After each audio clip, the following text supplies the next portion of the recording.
Hello guys, welcome back my YouTube channel. उम्मीद करता हूँ कि आप सब ठीक ठाक होंगे और मज़े में होंगे। तो मेरा नाम है असद। तो आज की हमारी जो रिएक्शन की वीडियो है, आज फिर मैं एक आईएमए प्लेयर एंड द उनके पैनल्स पर रिएक्शन लेकर आ गया हूँ इंडिया के। तो आज फिर हम जानकारी मिलेगी कि भाई इनकी करेंसी के बारे में और इनके जो सैन्य है, सेना को कितने जहाज़ चाहिए जो काम देंगे। तो लेट्स गो स्टार्ट, वीडियो देखते हैं, जानते हैं, फिर एंड पर इसका रिव्यू देते हैं। नमस्कार दोस्तों, स्वागत है आपका हिंदी नॉलेज शो में। तो दोस्तों, इस साल की पार्लियामेंट्री अच्छा, स्टैंडिंग कमेटी में इस साल क्या लिटरली यार। सरकार को जमकर फटकार लगी है। फटकार लगने के ओ, कारण एक नहीं दो हैं।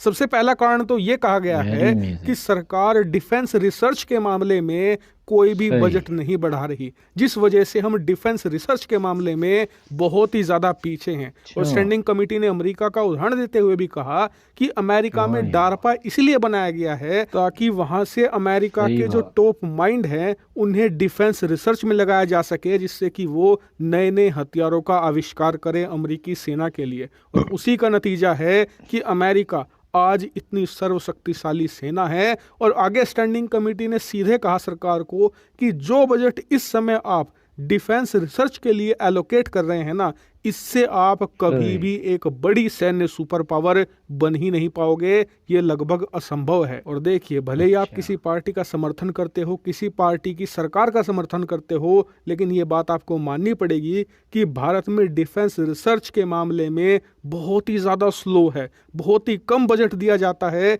जिस वजह से हमारे प्रोजेक्ट आगे बढ़ ही नहीं पाते। हालांकि ये बात भी उतनी ही सच्ची है कि इस सरकार में पिछली बाकी जितनी भी सरकारें आई हैं उसके मुकाबले ज़्यादा रिसर्च में पैसा लगाया गया है, लेकिन ये बिल्कुल सही। भी इनफ नहीं है अगर भारत को एक बड़ी सैन्य सुपर वाह। पावर बनना है। लेकिन जो दूसरी बात कही गई स्टैंडिंग कमेटी द्वारा, वो सबसे ज़्यादा महत्वपूर्ण है। दरअसल सही। स्टैंडिंग कमेटी ने दूसरी बात ये कही है कि पिछले कई सालों से हम ये बात कहते आ रहे हैं कि आप जल्द से वाह। जल्द एमआरएफए डील करो। भले ही क्या आपको यार। सुखोई खरीदना है खरीदो, आपको राफेल खरीदना है खरीदो, अमेरिका का FA-16 खरीदना है खरीदो, जो भी लड़ाकू विमान खरीदना है आपकी तो सो मर्जी का गाइस, है, क्या आप खरीद यार। लो। लेकिन कम से कम जल्द से जल्द इस डील को ओ, कंप्लीट करो और वायुसेना को लड़ाकू विमान खरीद कर दो, वेरी क्योंकि अमेजिंग। हमारी जो लड़ाकू विमानों की स्क्वाड्रन क्षमता है भयानक सही। तरीके से गिर रही है। और आज की स्थिति ये है कि हमारे पास ढंग के लड़ाकू विमानों की 30 अच्छा, से ज़्यादा स्क्वाड्रन मौजूद नहीं है, जबकि चीन और क्या पाकिस्तान को यार। काउंटर करने के लिए कम से कम 42 से सही 45 बात। स्क्वाड्रन चाहिए। यानी कि कम से कम 150 लड़ाकू विमानों की कमी भारतीय वायुसेना को चल रही है। और ये काफी नहीं था कि सोने पर सुहागा ये हो रहा है कि भारतीय वायुसेना में पुराने लड़ाकू विमानों की भरमार है, जिन्हें एक वक्त पर हमें रिटायर करना ही पड़ेगा। और उस वक्त ये स्क्वाड्रन क्षमता और तेजी से गिरेगी। ऐसे में आप MRFA की डील करो, सही। जिसके तहत 114 लड़ाकू विमान आपको वायुसेना को देने हैं। अगर आप ये डील कंप्लीट नहीं अच्छा। करते तो कोई बात नहीं, कम से कम 2 स्क्वाड्रन खरीदो 5वीं पीढ़ी के स्टेल्थ लड़ाकू विमानों की, यानी कि जैसे Su-57 या अमेरिका का F-35 लड़ाकू विमान।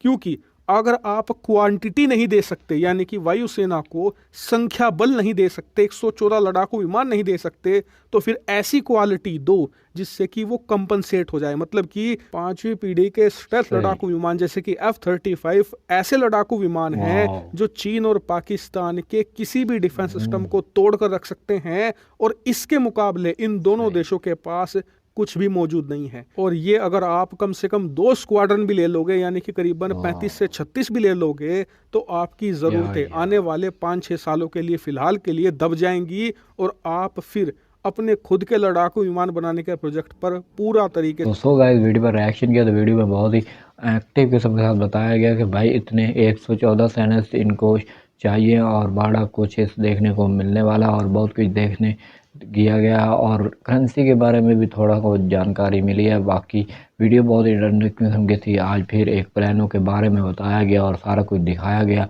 और आपने एक सेटिंग दी। तो उम्मीद है आज की वीडियो को आपको पसंद आई। तो मिलते हैं नेक्स्ट वीडियो के अंदर, तब तक के लिए बाय बाय गाइस।